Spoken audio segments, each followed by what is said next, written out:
So you're married? No, I'm not. But you have a girlfriend. No. Gay? No. So tell me, Joe,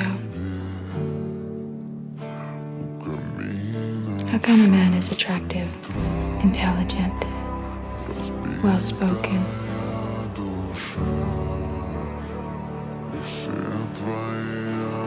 diffident in the most seductive way, and yet powerful?